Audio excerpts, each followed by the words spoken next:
एक साजिश नाकामयाब हुई थी जो कि स्टैबिंग का मकसद था। ऑफिस में 10 मिनट का काम है, उसके बाद मैं तुरंत वापी के लिए निकलूंगा। जल्द से जल्द पहुंचना है मुझे वहां। अच्छा, और वापस कब आएंगे वापी से? रात तो होनी है, लेकिन ज्यादा देर होने वाली होगी तो मैं तुम्हें फोन कर दूंगा श्रेया। चाय तो पीते जाते।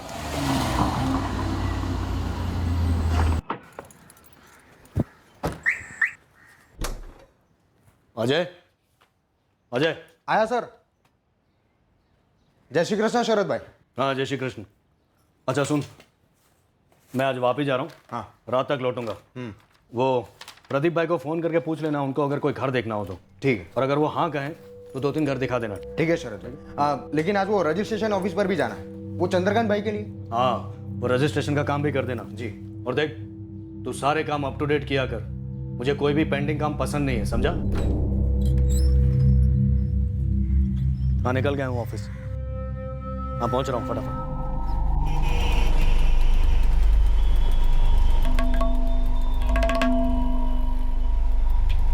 मम्मी, टहलने जा रहा हूँ, आधे घंटे में लौटूंगा।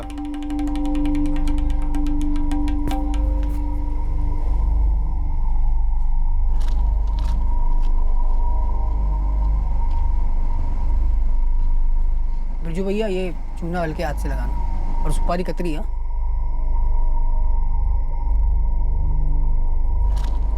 राजेश, पान खाएगा? ना ना पंकज, तू खा ले, मैं ठीक हूँ।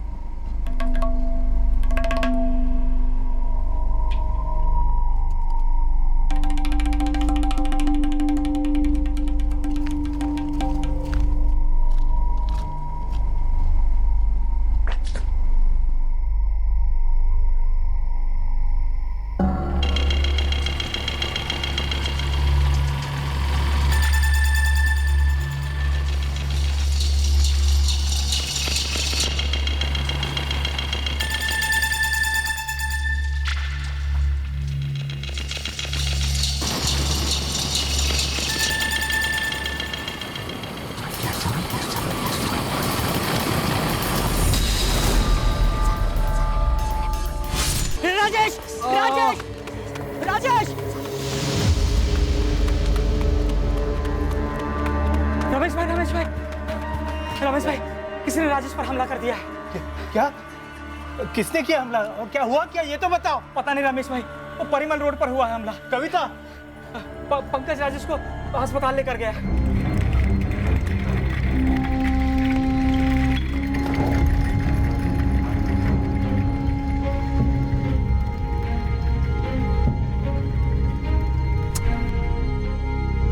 मैं बस वहाँ परिमल रोड पर मुड़ा, देखा तो एक बाइक जा रही थी। बाइक रुकी, बाइक वाला उतरा और उसने सीधा छुरा निकालकर राजेश पर वार करना शुरू कर दिया। एक के बाद एक वार करता गया सर, यहीं पर। हाँ सर, हम सबने राजेश की चीख सुनी थी। ये 4-5 मिनट पहले ही मेरे दुकान के सामने से गुजरा था राजेश। सर, मैं भी वही दुकान पे पान खा रहा था सर। कुछ 10:35 बजे मैं घर पे लौट रहा था और तभी मैंने ये हादसा होते देखा। तुमने बाइक वाले को देखा पंकज? मतलब उसका चेहरा? नहीं सर, नहीं देख पाया सर। उसका चेहरा कपड़े से ढका हुआ था, पीले रंग के कपड़े से सर। और मैंने देखा कि राजेश उसे बेनकाब करने की पूरी कोशिश कर रहा था सर। बाइक का नंबर? नहीं देख पाया सर। पंकज, कुछ भी याद हो, एक आध लेटर? नहीं सर, मैं नहीं देख पाया सर। सर, मैं पूरा हिल गया था सर, इतना खून बह रहा था कि कुछ सूझबूझ ही नहीं रहा। ना ना, आप पेशेंट से नहीं बात कर सकती हैं। कुछ ज्यादा सीरियस है क्या डॉक्टर? जबरदस्त ब्लड लॉस हुआ है, उसके सारे इंटरनल ऑर्गन्स डैमेज हो चुके हैं। उसके बचने के चांसेस कितने हैं, सर्वाइवल रेट क्या है, ये सब इस वक्त हम कुछ नहीं बता सकते। किसी से मिलने जा रहे हैं, ऐसा तो कुछ कहा नहीं था राजेश भैया ने। आदत है राजेश की, रात के खाने के बाद आधा घंटा टहलने जाता है वो। राजेश को तो मैं सालों से जानता हूँ सर। हाँ सर, यही अम्बे नगर में रहता है सालों से फैमिली के साथ सर। तो फिर उसकी ऐसी लड़ाई किसके साथ हो सकती है जो उसे चाकू ही मार दिया? मुझे नहीं पता सर। सर, ये तो आपको राजेश खुद बता पाएगा या फिर उसके घर वाले। हेलो, हाँ, कहाँ हो अभी? कब तक आओगे? अरे यार, हरीश भाई की गाड़ी पंक्चर हो गई है। हाईवे पे जो ढाबा है वहाँ पे हम लोग खाना खा रहे हैं। घर आते आते सुबह हो जाएगी।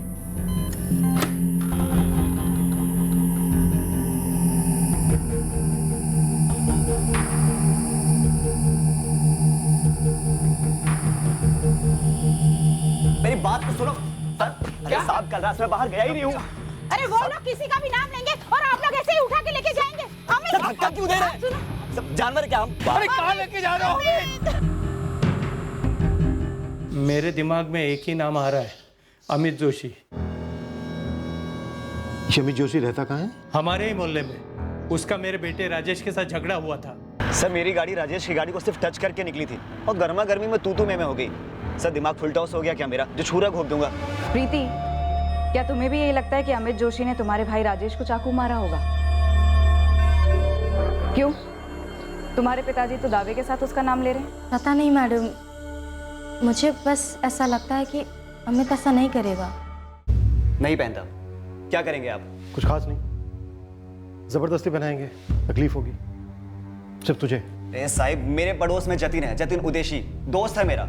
उस दिन सर हम दोनों साथ में बैठकर मेरे घर के बाहर 11:30 बजे तक गप्पे लड़ा रहे थे और जब बिरजू पान वाला खबर लेकर जा रहा था राजेश के घर, सर हम दोनों को सामने से होकर गुजरा था। खबर सुनते ही सारा मोहल्ला इकट्ठा हो गया परिमल रोड, पर तू नहीं गया। सर मैं हमले के वक्त था ही नहीं और नहीं हमले के बाद था। मतलब मैं वहां पर था ही नहीं सर, तो मैं क्यों बनूं ये? सर देखिए मुझे ये नाटक नहीं चाहिए। नाटक नहीं चाहिए इसीलिए तो कह रहे हैं पहन ले, नहीं तो इस चौकटे पे प्लास्टर भी चढ़ सकता है। सर चल पहन ले, पहन। गुरु, तुम इस प्रीति का बैकग्राउंड चेक करवाओ। ये अमित का बचाव कर रही है, लेकिन हमें लगता है कि अमित इन्वॉल्व है। वो जानता था कि राजेश खाना खाने के बाद टहलने निकलेगा।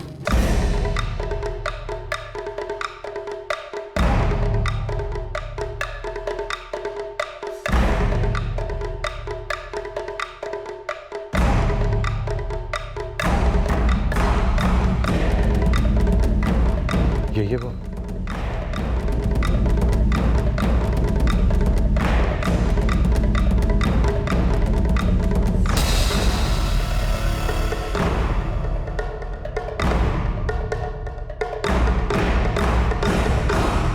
देखिए फिलहाल ब्लीडिंग तो हमने रोक दी है, पेशेंट को होश भी आ चुका है, पर इस वक्त हम ये नहीं कह सकते कि वो पूरी तरह से खतरे से बाहर है। अभी हम राजेश से बात कर सकते हैं डॉक्टर? मैं सिर्फ 5 मिनट दूंगा, उससे ज्यादा नहीं। कौन था वो बेटा? हाँ राजेश, अमित जोशी था ना? हाँ दिख रहा।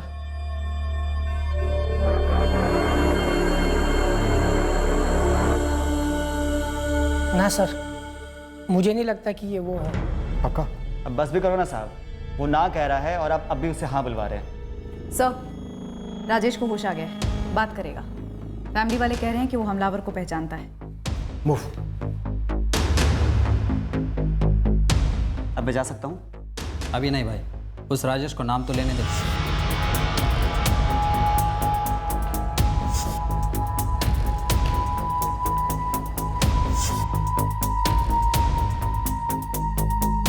पहले वार के बाद मैंने वो कपड़ा खींचा था। दोबारा मारने से पहले मैंने उसे देखा। कौन था वो राजेश? उसने मुझे जान से मारने की धमकी दी थी पहले। मैंने हल्के में लिया था। वो था कौन राजेश? कोई मोहल्ले का? पैसे, मेरे पैसे थे उसके पास।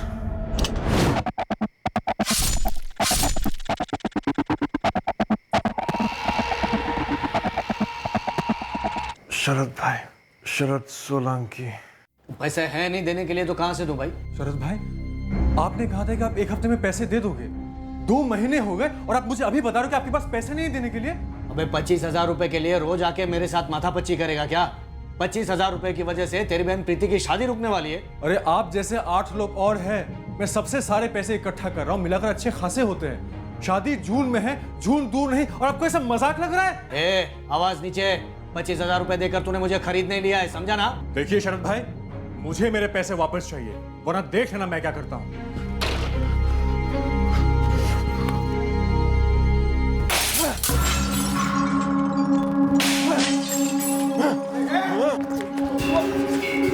मेरी ऑफिस में तोड़-फोड़ करेगा तू? हाँ? शरद भाई, मुझे मेरे पैसे दे दो, वरना मैं बहुत कुछ करूंगा। अब तो दूंगा ही नहीं, और अगर तूने एक भी पत्थर उठाया ना हाथ के साथ तेरा सब कुछ काट के फेंक दूंगा, समझा? खत्म कर डालूंगा, खलास कर डालूंगा तुझे। चल निकल, निकल, अबे निकल यहाँ से, नहीं तो जान से मार के यहीं गाड़ दूंगा, समझा? चल। वो मेरे पैसे थे, प्रीति की शादी है तो मैंने सबको दिया हुआ पैसा मैं वापस ले रहा था। शरद भाई से मुझे 3 घर के ब्रोकरेज का कमीशन लेना था। प्रीति की शादी के लिए मैं वो पैसे लेने गया था। मुझे उन पैसों की बहुत जरूरत थी।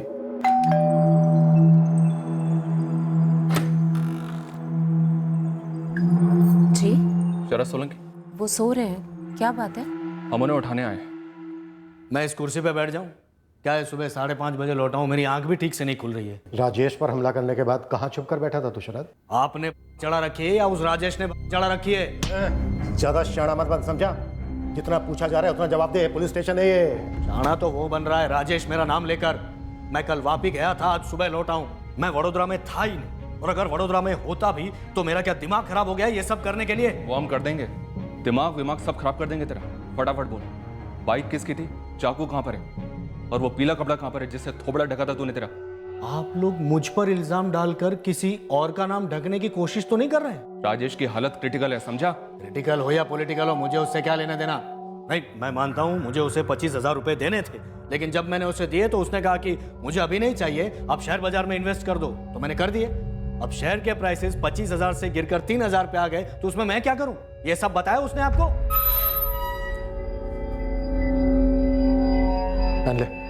वाह वाह वाह इंस्पेक्टर साहब, आप तो पूरी तैयारी करके आए हैं मुझे फंसाने के लिए। कितने पैसे खिलाए हैं राजेश ने ये सब के लिए? इतने खुले हाथ से थप्पड़ मत मारिए इंस्पेक्टर साहब, मैं कोई हवा का झोंका नहीं हूं, अवंडर खड़ा कर सकता हूं। पहन ले चुपचाप, सवाल ही नहीं उठता। और मुझ पर दोबारा हाथ उठाने के बजाय आप फोन उठाओ और नंबर घुमाओ मेरे पार्टनर हरीश वाघेला का और मेरे फाइनेंसर बचूभाई शाह का। वो भी गवाही देंगे कि मैं वापी में था कल। मैं और हरीश पिछले 6 महीने से वापी में ब्रांच खोलने की कोशिश कर रहे हैं। सुबह 5:30 बजे बेचारे थके हारे घर पर आए और आप लोग चोरों चक्कों की तरह उठा कर ले गए। समझ क्या रखा आप लोगों ने हमें? 10 मिनट में समझ गए थे हम आपके पति को कि वो क्या है और क्या नहीं। घर खाली कराने के लिए किस तरह धमकी देते हैं, क्या दादागिरी करते हैं, ये सारी हिस्ट्री आ चुकी है हमारे पास। काम है वो उनका, रियल एस्टेट में है वो। अरे लोग इतनी आसानी से पैसे नहीं देते, कभी कभी तो घर खाली नहीं करते। ये भी तो काम है, पैसे लेकर वापस न देना, धमकी देना, फिर अटैक करना। और इस बार तो उसने खुद ने पैसे हड़पे राजेश ठक्कर, शेयर मार्केट में इन्वेस्टमेंट के नाम पे। सर इसलिए नहीं कि शरद मेरा दोस्त है और मेरा पार्टनर है, बल्कि इसलिए कि ये सच है कि कल हम दोनों साथ में ही थे वापी में जब ये हमला हुआ। मेरी गाड़ी में थे, हम दोनों आज सुबह ही लौटे। सब कुछ पहले से प्लान था ना? वापी जाएंगे, सबको बोल कर जाएंगे कि रात को लौटेंगे, फिर गाड़ी पंचर होती है, फिर सुबह लौटने। सब कुछ पहले से प्लान था ना? वापी जाएंगे, सबको बोल कर जाएंगे कि रात को लौटेंगे, फिर गाड़ी पंचर होती है, फिर सुबह लौटने का ड्रामा। तुम्हारी गाड़ी में क्यों गए? गाड़ी तो शरद सोलंकी के पास भी है ना? मैं मेरी गाड़ी लेकर गया था, इसलिए मेरी गाड़ी में हम दोनों साथ में गए।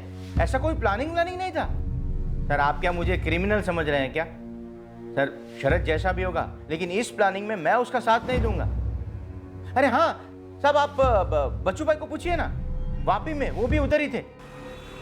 मेरे को काय को इस जमेले में घसीट रहे हो साहब? मैं वडोदरा नहीं आने वाला कोई बयान देने। हाँ अरे धंधे का टाइम है साहब, और एकदम साफ सुथरा धंधो से मालिक। झगड़ो मारामारी खून खराब यहाँ होता ही नहीं, क्योंकि मैं करता ही नहीं ना। समझा बच्चू भाई, लेकिन स्टेटमेंट तो देना ही पड़ेगा। शरद आप ही का नाम दे रहा है, वो कह रहा है कि कल रात तक वो आपके साथ था वहां वापी में। हाँ तो था ना, वो और हरीश दोनों आए थे यहाँ पर, लेकिन मैं ये राजेश वाजेश को नहीं जानता। उनका आपस में क्या झगड़ा है, क्या लफड़ा है, मुझे नहीं मालूम। मैं आपसे अब भी कह रहा हूं, मैंने कुछ नहीं किया। शरद इस कमरे में सबसे ज्यादा बोला गया झूठ यही है कि मैंने कुछ नहीं किया।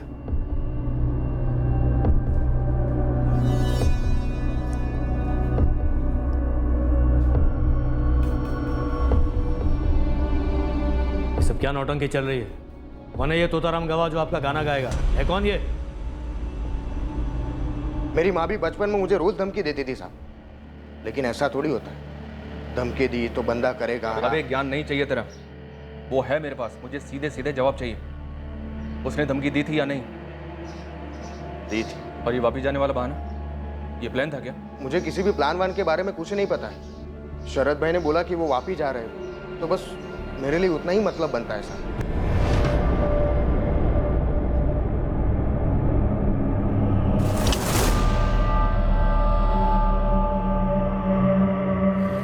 सर कद काठी से वही लग रहा है सर, लगता भी वही है, शायद यही है सर। चल बिके हुए हो तुम इंस्पेक्टर। मुझे फंसाने के लिए राजेश ने कितने रुपए दिए हैं तुम्हें? तूने खुद अपने आप को फंसाया शरद सोलंकी। राजेश ठक्कर की कंडीशन अब और बिगड़ते जा रही थी। उसका बच पाना मुश्किल लग रहा था। सर, डॉक्टर का फोन आया था, वो लोग राजेश को तीसरे ऑपरेशन के लिए लेके जा रहे हैं। उम्मीद कम रखने को बोला है। लेकिन उन्होंने कहा था अब ठीक होगा। अब बोल रहे अंदर सेप्टिक हो गया है, फिर से ऑपरेशन करना पड़ेगा। राजेश का स्टेटमेंट ऑन रिकॉर्ड हमारे लिए बहुत ही इंपॉर्टेंट था। देखिए 10 मिनट के अंदर हम पेशेंट को ओटी में शिफ्ट कर रहे हैं। मैं आपको ज़्यादा से ज़्यादा 5 मिनट का टाइम दे सकता हूँ। हमने रिटर्न स्टेटमेंट के अलावा उसका स्टेटमेंट ऑन कैमरा भी लिया, और राजेश इस बात पर अड़ा हुआ था कि उसे चाकू मारने वाला शरद सोलंकी ही था। शरद भाई, आप जब वापी गए थे तब अपना मोबाइल फोन साथ में लेके गए थे ना? कि भी बात करो छोरविंद भाई, धंधे के काम से हो या मॉर्निंग वॉक, कोई बिना फोन लिए बाहर निकलता है क्या?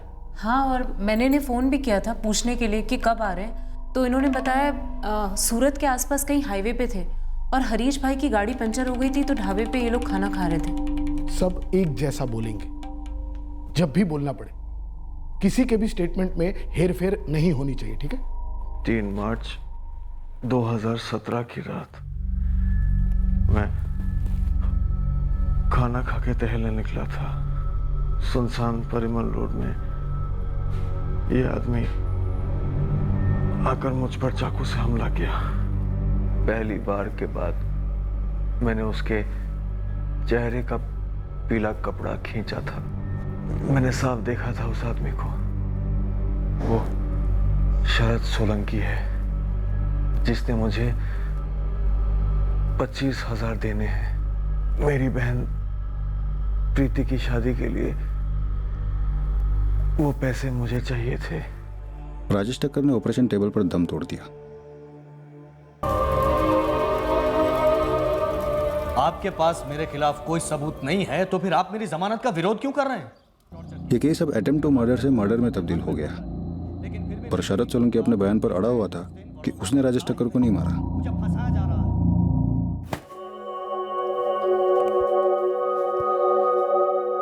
गिरीश और उसके घर वाले मान गए हैं, शादी बिल्कुल सादगी से होगी।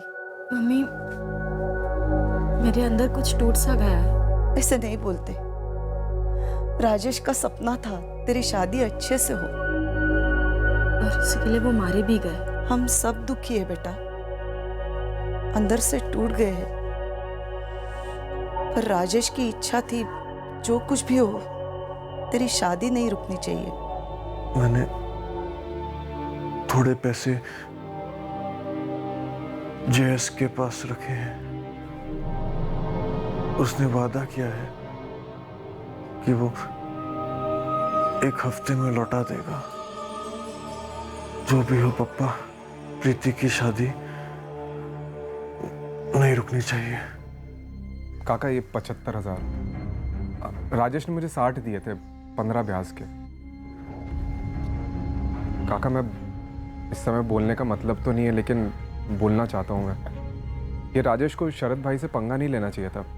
उसे पैसों की ज़रूरत थी तो मुझे बोलता, मैं लौटा देता ये वाले। बेटा जयेश, शायद राजेश को ये पता नहीं था कि 25,000 रुपये के लिए वो जानवर शरद सोलंकी उसकी जान ले लेगी। डिक्री, तेरे पप्पा जून की तारीख नहीं बदलेंगे।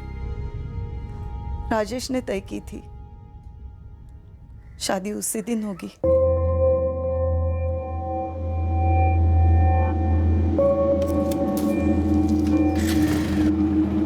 मैंने पूरे अंबे नगर को खंगाला। इस अमित जोशी और प्रीति ठक्कर का ऐसा कुछ लफड़ा उफड़ा सामने नहीं आया। इस प्रीति की तो अरेंज मैरिज हो रही है किसी गिरीश व्यास के साथ। तो फिर इतने संगीन मामले में अमित की तरफदारी क्यों कर रही होगी? बचपन से देखा होगा, कोई लफड़ा वफड़ा नहीं है, बस एक समझ होगी कि ये बंदा नहीं करेगा। और ऊपर से पूरा मोहल्ला कह रहा है कि हमले वाली रात अमित घर पर ही था। शरद सोलंकी पे कुछ? ऐसा कुछ भी हाथ नहीं लगा मैडम, लेकिन हर एक आदमी यही बात कह रहा है कि एक नंबर का चंट और चालाक आदमी है। और मुझे भी लगता है कि पूरी साजिश इसी ने रची है। ये खुद राजेश भी यही कह गया। बाकी सबके भी स्टेटमेंट ले लो और चार्जशीट फाइल करो। हमने कोर्ट में चार्जशीट फाइल कर दी और अब इस केस में ट्रायल के लिए वेट कर रहे थे। सर 4 महीने हो चुके हैं मेरे क्लाइंट शरद सोलंकी को न्यायिक हिरासत में। उनकी जमानत की अर्जी बार बार नकारी जा रही है और हमें यहाँ एक बहुत बड़ा झटका मिलने वाला था। पुलिस ने इस केस में बारीकी से इन्वेस्टिगेशन की ही नहीं है, बस इसे ओपन और शट केस करार देकर मेरे क्लाइंट पर एक के बाद एक झूठे इल्जाम थोपे हैं और चार्जशीट फाइल की है। विक्टिम का डाइंग डिक्लेरेशन है हमारे पास, राइटिंग में भी और वीडियो में भी।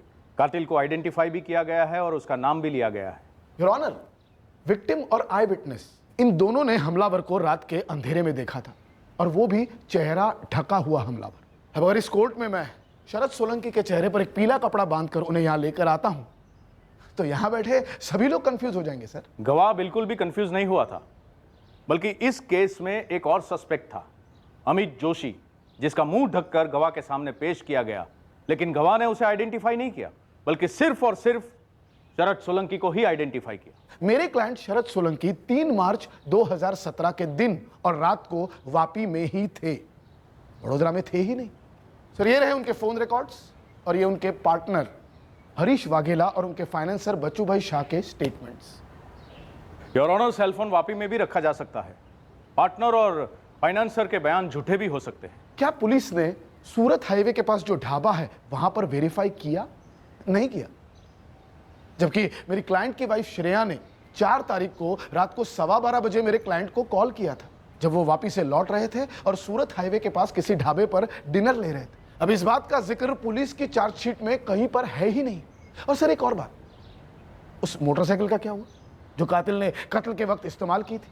क्योंकि मेरे क्लाइंट को तो मोटरसाइकिल चलानी आती ही नहीं है, उनके पास 2 व्हीलर का लाइसेंस तक नहीं है। Approach sir.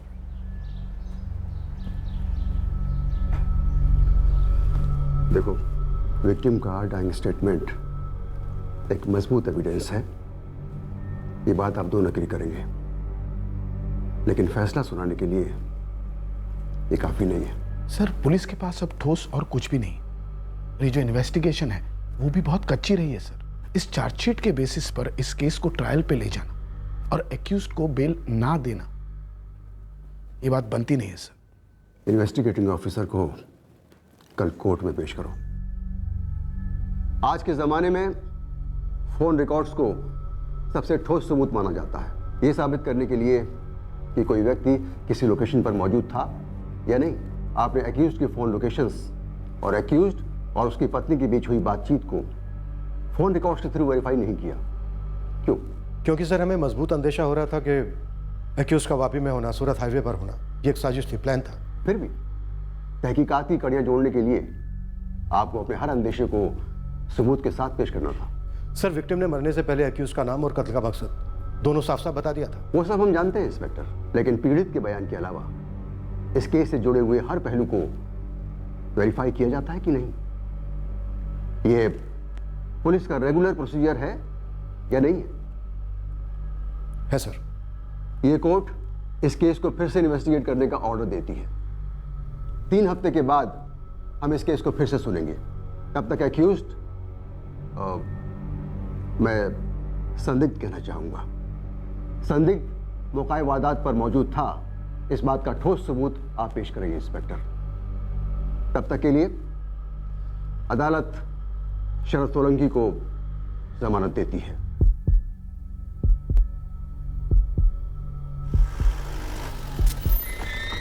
हमें नहीं मालूम था अब इस केस में नया क्या हाथ लगने वाला था। हमें नहीं मालूम था कि पीड़ित राजेश ठक्कर की डाइंग डिक्लेरेशन के अलावा कौन सा सबूत हमें शरद सोलंकी का गुनाह साबित करने में मदद करने वाला था। चाय।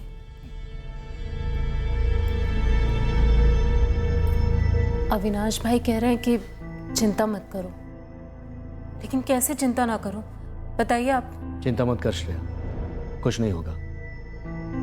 सीधी सी बात है, मैंने कुछ किया ही नहीं, मुझे फंसाया जा रहा है। मैंने अपने पहले ही बयान में आपको बताया, सूरत हाईवे पर है जय माता दी ढाबा।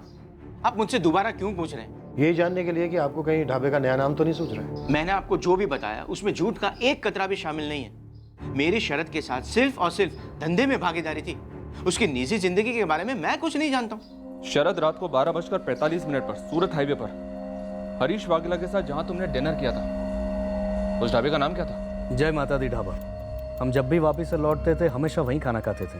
तो हमेशा रात को 12:15 पर ही डिनर करते होगे। आपने दिल से ठान ली है कि मुझे गुनहगार साबित करना ही है, लेकिन उससे पहले आप एक बार जय माता दी ढाबा जाइए, उससे लगकर जो गराज है वहां भी इंक्वायरी कीजिए। हरीश भाई की गाड़ी का पंक्चर हमने वहीं बनवाया था। सर, शरद सोलंकी के फोन की लोकेशन 3 मार्च की रात 12:15 बजे सूरत हाईवे पर ही है। अगर ये सब कुछ प्लान्ड है तो फोन लोकेशन तो वो होना ही था। श्रेया सोलंकी के फोन की लोकेशन घर पर ही है, यहीं वडोदरा में। जी सर। फोन की लोकेशन X है तो जरूरी नहीं है कि फोन का मालिक भी वही हो। फिर भी हमें सूरत के हाईवे के पास वाले जय माता दी ढाबा जाना ही है, सबूत इकट्ठा करने की। शरद और हरीश वाकई में वहाँ खाना खा रहे थे, हरीश की गाड़ी में वाकई में पंचर हुआ था। अब की बार कोर्ट में डाउट की कोई गुंजाइश नहीं होनी चाहिए।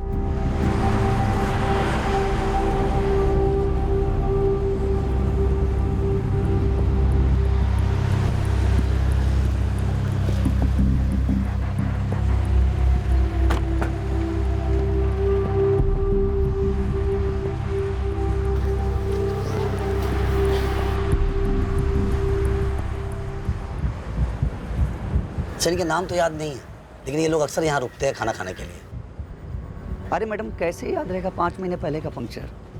अगर कोई अनोखी गाड़ी होगी, बड़े आदमी की बड़ी गाड़ी होती तो फिर भी शायद याद आता। सर, उतना भी याद नहीं है कि 3 मार्च की रात को 12:15 पे ये लोग आए थे कि नहीं आए थे। जरा सा भी याद नहीं है?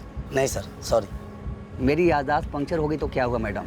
ढाबे की CCTV को सब मालूम होगा, कैमरे में सब कुछ कैद होगा। हाँ सर, CCTV तो है। 3 मार्च की रात 12 बजे से 1 बजे तक की पूरी फुटेज निकलवाओ अभी। CCTV फुटेज ने एक बात साबित कर दी कि हमसे तहकीकात में वाकई में लापरवाही हुई थी। फुटेज देखकर हम दंग रह गए।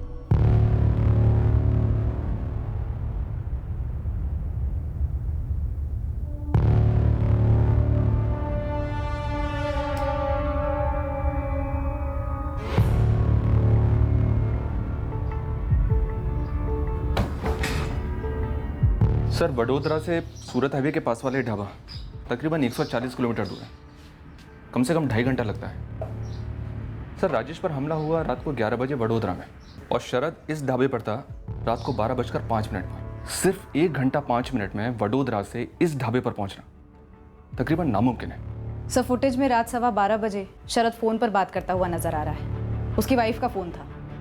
उसके और उसकी वाइफ के कॉल रिकॉर्ड्स में एक कॉल शो भी हो रहा है।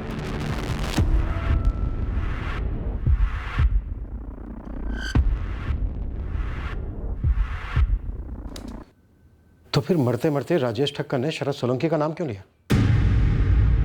झूठ बोला उसने, शरद को फंसाने के लिए। लगता तो ऐसा ही है सर। मेरे साथ इतना बदसलूक किया, मेरा चेहरा ढका, बकवास की, धमकियां दी, इतने दिन में जेल में सड़ा। इसकी क्या भरपाई होगी सर? गलती हुई है हमसे शरद, उसके लिए हम तुमसे माफी चाहते हैं। आपने मेरा वक्त जाया किया, मेरी खोई हुई इज्जत वापस मांगता हूं मैं। दे पाएंगे? नहीं दे पाएंगे, लेकिन इतना पक्का है कि हमें गुमराह किया गया। एक बात बताइए सर, आपने मेरा चेहरा ढका और एक चश्मदीद गवाह को मेरे सामने पेश किया, फिर वो कौन सा था जिसने ये कहा कि वो पीले कपड़े वाला आदमी मैं हो सकता हूं? वो पंकज था, पंकज राजेश का दोस्त। कहीं वो पंकज गुप्ता तो नहीं जो कंचन पार्क में रहता है? हाँ वही था। तुम जानते हो उसे? बहुत अच्छी तरह से जानता हूँ, 1.5-2 साल पहले नौकरी करता था मेरे यहाँ। पंकज का हाथ हो सकता है इसमें? कमाल करते हैं इंस्पेक्टर साहब। पहले आप मेरे खिलाफ एक गवाह पैदा करते हैं, फिर मुझी से पूछते हैं कि वो गवाह गुनहगार तो नहीं। क्या तरीका है काम करने का? इससे अच्छी तहकीकात तो मैं खुद कर लेता।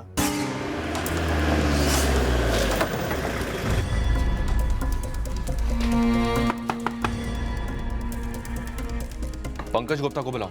वो कौन है?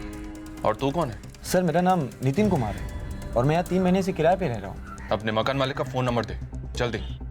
તમે જો ફોન નંબરનો સંપર્ક સાધવા માંગો છો તે મોબાઈલ સ્વિચ ઓફ છે। सर पंकज गुप्ता का फोन स्विच ऑफ आ रहा है। तुरंत फोन रिकॉर्ड लिख लो। इस केस में हमसे बहुत बड़ी गलतियां हुई हैं, एक के बाद एक। अगर ये केस ढंग से हल नहीं हुआ तो हमारी काबिलियत पर हमेशा के लिए सवालिया निशान लग जाएगा। इस पंकज गुप्ता को कैसे भी हो घसीट कर हमें हिरासत में लाना। लगभग 3 साल तक मेरे यहाँ किराएदार था। अभी 3 महीने पहले यानी मई महीने में ही चला गया। लेकिन एग्रीमेंट पर तो घर का एड्रेस सिर्फ दिल्ली लिखा है। हाँ, वो गलती हो गई, पूरा पता लिखना चाहिए था। आप एक काम कीजिए ना, जयेश ओला से मिलिए। उसके एसी सर्विसिंग यूनिट में ही काम करता था पंकज।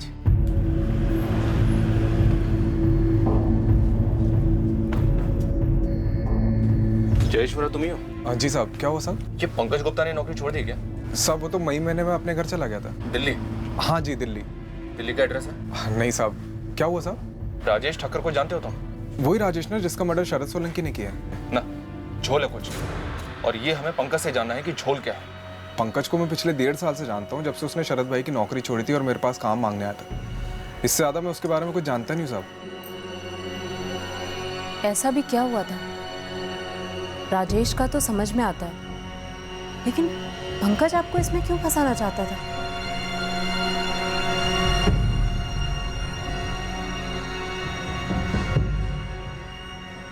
ए पंकज, जा चाय बोल के आ। खाना खत्म करके जाता हूँ। अबे अंदर कस्टमर बैठा है, तेरे को खाने की पड़ी है, जाना चाय बोल के आना। बोला ना शरद भाई, खाना खत्म करके जाता हूँ। हो गया खाना, अब जा चाय बोल के आ। अरे आंसू शरद भाई, ऐसे कोई खाना फेंकता है क्या?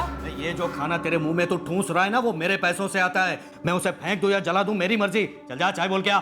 नहीं लाऊंगा। नहीं लाएगा?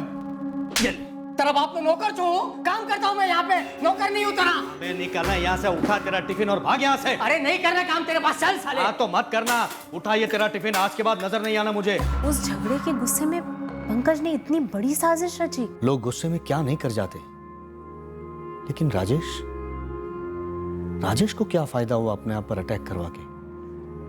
वो भी ऐसा जिसमें उसकी जान चली गई। मतलब क्या वो पंकज की बातों में ऐसे ही आ गया?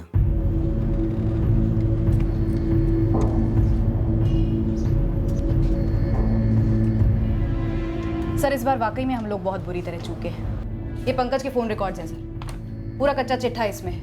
पूरा खेल उसी ने रचा था सर। क्या खेल? सर हमने राजेश पे अटैक की टाइमिंग 11 बजे की पकड़ी थी, क्योंकि पंकज ने 11:03 पे कंट्रोल रूम में फोन किया था। आगे? पंकज ने एम्बुलेंस को 10:40 पे ही फोन कर दिया था सर। हमला होने से पहले ही एम्बुलेंस को फोन? ऐसा कौन करता है सर?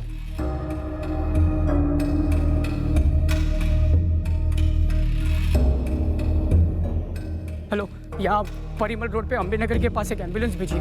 एक आदमी पर चाकू से हमला हुआ है, बहुत खून बह रहा है, जल्दी भेजिए। तो पीले गमछे वाला बाइक पर आया हुआ हमलावर मनगढ़ंत हो सकता है। लेकिन सर राजेश इस प्लानिंग में शामिल क्यों होगा? वो खुद के कत्ल का झूठ क्यों बोलेगा?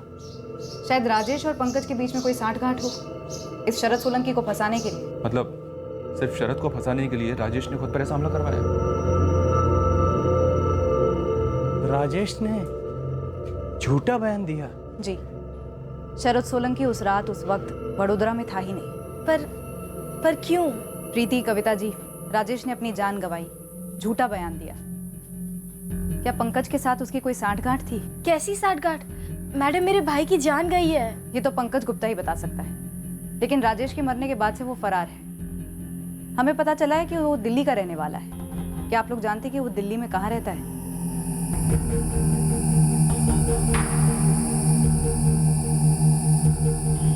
पंकज के फोन रिकॉर्ड्स बारीकी से खंगालने पर हमें एक दिल्ली का नंबर मिला, जो उसकी माँ का नंबर निकला। हमने एड्रेस निकाला और दिल्ली पहुंचे, पर केस अभी क्लोज होने से काफी दूर था। हम पंकज की तलाश में एक अजीब सी अंधी गली में गुमराह हो गए। क्यों?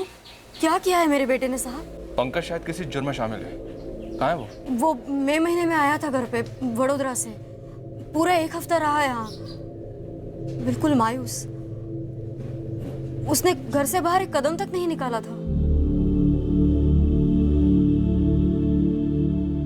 क्या हुआ है बेटा? अरे कुछ तो बोल। उस पूरे हफ्ते ना दोस्तों से मिलने गया, ना काम की तलाश की। मैंने लाख कोशिश की पता करने की कि माजरा क्या है, पर उसके बर्ताव से लग रहा था कि उसने कुछ खोया है और किसी को उस बारे में बता नहीं पा रहा है। पंकज इस वक्त कहाँ हो सकता है शीला जी? घर से निकलते वक्त उसने एक शब्द नहीं कहा था। मैं जब वो यहाँ से निकला उसके बाद से कोई कॉल किया आपको उसने? नहीं ना, तभी तो मैं इतनी परेशान हूँ। मैंने कितने बार फोन लगाया उसे, पर उसका फोन बंद ही आ रहा है। सर पंकज की माँ की फोन रिकॉर्ड चेक करो, वो सही बोल रही है। फोन टैपिंग पर डाल दिया उसका। उसने कहा पंकज मायूस था। हाँ सर ये बंदा जो हुआ कहीं उसे लेकर बहुत दुखी तो नहीं हो गया? और प्लान क्या था इसका और राजेश का मकसद क्या था? हमें इस पंकज को जल्द से जल्द ढूंढना होगा। साहब मेरी ऐसी कोई दोस्ती नहीं थी उससे जो नौकरी छोड़ने के बाद मुझसे कांटेक्ट करे।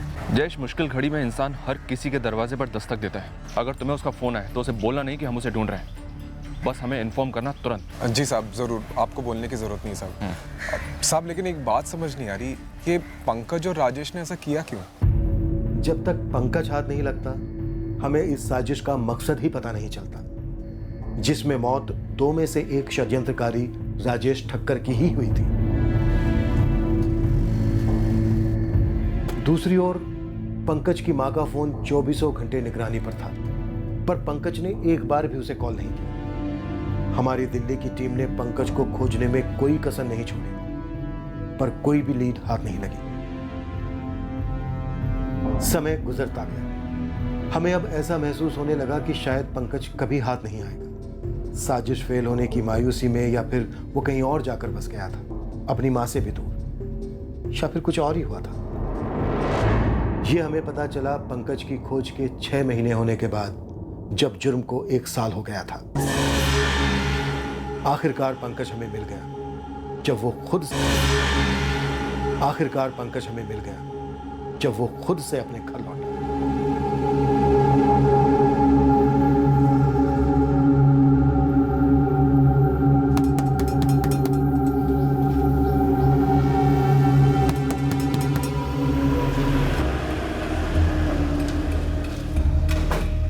नहीं साहब, पंकज ने फोन किया ही नहीं साहब, और मुझे नहीं लगता कि आगे भी फोन करेगा वो। बिल्कुल सही करे तू जयेश, पंकज आगे तुझे कॉल करेगा भी नहीं, जरूरत ही नहीं पड़ेगी उसे, क्योंकि तुम दोनों जेल में साथ में रहोगे, बातें तो आमने सामने ही हो जाएंगी। साहब मैं कुछ समझा नहीं साहब। लॉकअप में चल साले, सब समझाता हूँ तुझे, चल। अरे हद है साहब, पंकज को पकड़ नहीं पा रहे तो मुझे बकरा बना रहे साहब आप। पंकज को धर लिया हमने और उसका मुंह भी खुलवा दिया, अब तेरी बारी है। हमें नहीं मालूम था कि राजेश मर जाएगा, वो हमारे प्लान में था ही नहीं। ये हमें कौन कौन लोग शामिल थे पंकज? मैं और वो जयेश वोरा। क्या? जयेश वोरा जो एसी सर्विसिंग यूनिट चलाता है? हाँ वही सर, वो भी शरद भाई को जान से मार देना चाहता था। उसने ये काम मुझ पे सौंप दिया, लेकिन मैं नहीं मार पाया। हथियार के इंतजाम के बाद भी मुझसे नहीं हो पाया। जयेश भाई ठोक दिया? अबे ठोक दिया क्या कुत्ते को? नहीं जयेश भाई, ये साले मेरे हाथ कांप गए। कितना पैसा खर्च किया मैंने बंदूक खरीदने में पता है? हाथ कांप गए। साला दिमाग खराब कर। और तुझे भी पैसा दिया ना मैंने, निकाल, एक पैसा निकाल। सु पैसा करो जो जयेश भाई, भेज दिए दिल्ली अपनी माँ को मैंने। सब कुछ रेडी होने पर भी तू नहीं कर पाया ना? नहीं मार पाया। जाओ ना फिर आप जाके मार के आओ। अगर मैं कर पाता तो तुझे काम क्यों देता? और साला तू भी गुस्सा था ना उससे? हाँ लेकिन जयेश भाई खून करने जितना नहीं था। साहब ये शरद सोलंकी है ना, 1 नंबर का इंसान है साहब। ये कोई दूध का दूल्हा नहीं है साहब। तेरी क्या दुश्मनी थी उसके साथ? साहब मुझे एक बड़ा कॉन्ट्रैक्ट मिल रहा था जिसके लिए पैसों की जरूरत थी, तो मैंने अपने गहने उसके पास गिरवी रख दिए साहब, जिसकी कीमत 8 लाख थी और उसने मुझे 5 लाख दिए साहब। 2 महीने क्या लेट हो गए उसके पैसे लौटाने में। मेरे गहने बेचने निकला था, 8 लाख के गहने साहब। जैसे तैसे हाथ पैर मार के मैंने उसके पैसे लौटा भी दिए, तब भी मेरे गहने वापस नहीं कर रहा था।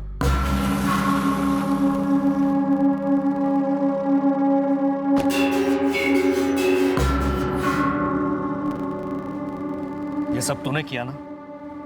अरे शरद भाई, ये तो फिल्म का ट्रेलर है, और आपसे ही तो सीखा है कि ऐसे लोगों की फाड़ते हैं।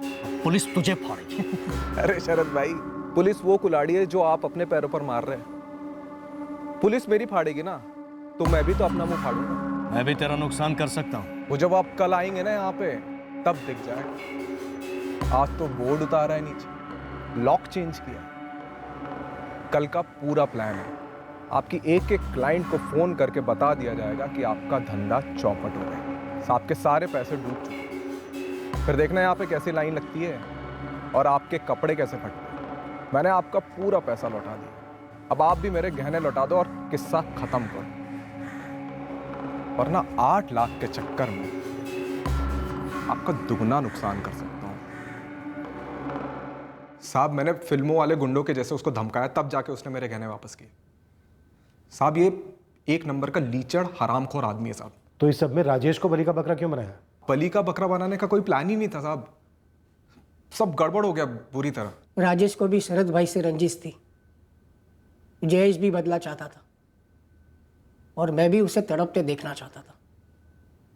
इसलिए मैंने राजेश को अंदर खींचा और हम लोगों ने प्लान बनाया जिससे शरद भाई को जेल होती।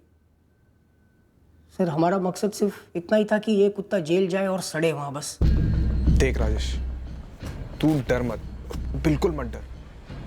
जरा सा घाव होगा बस, है ना? और उसके बाद हम सारा जिम्मा शरद सोलंकी पे डाल देंगे।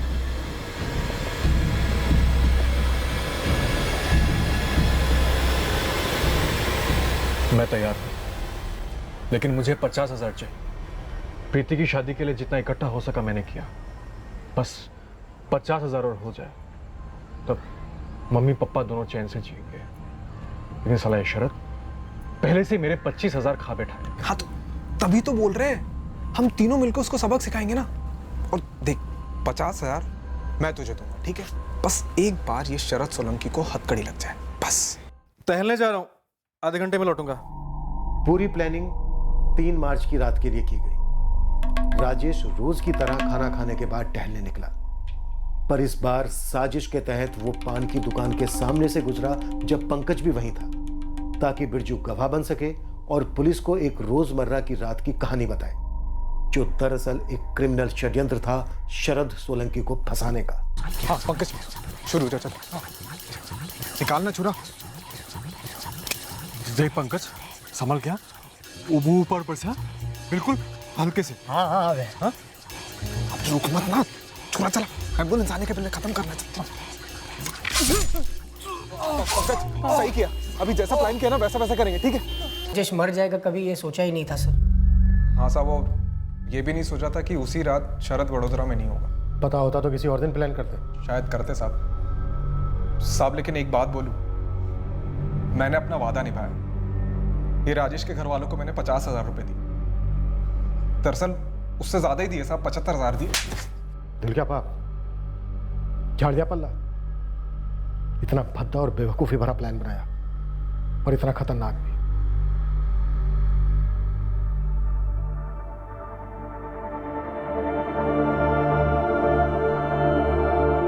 क्या हुआ? पंकज को पकड़ा? प्लान जयेश का था, वो मुझे फंसाना चाहता था। जयेश वो रहा आपने? हाय राम, अच्छा हुआ जो उस दिन आप वापी चले गए थे। बच गया, इससे पहले उन्होंने मुझे मार डालने का प्लान भी बनाया था, हथियार भी खरीदा था उन्होंने। राजेश का परिवार उसकी इस साजिश में भागीदारी को कबूल ही नहीं कर पाया। वो भी उसने ये सब कुछ प्रीति की शादी के लिए पैसे जुटाने के लिए किया। एक भयंकर साजिश में शामिल हुआ जिसने उसी की जान ले ली। और लंबे अरसे तक हम भी इस केस में गुमराह होते रहे, क्योंकि हमारी इन्वेस्टिगेशन में वाकई में कुछ गंभीर खामियां रही थी। अगले हफ्ते फिर मिलेंगे एक नए केस के साथ क्राइम पेट्रोल सतर्क में। जय हिंद।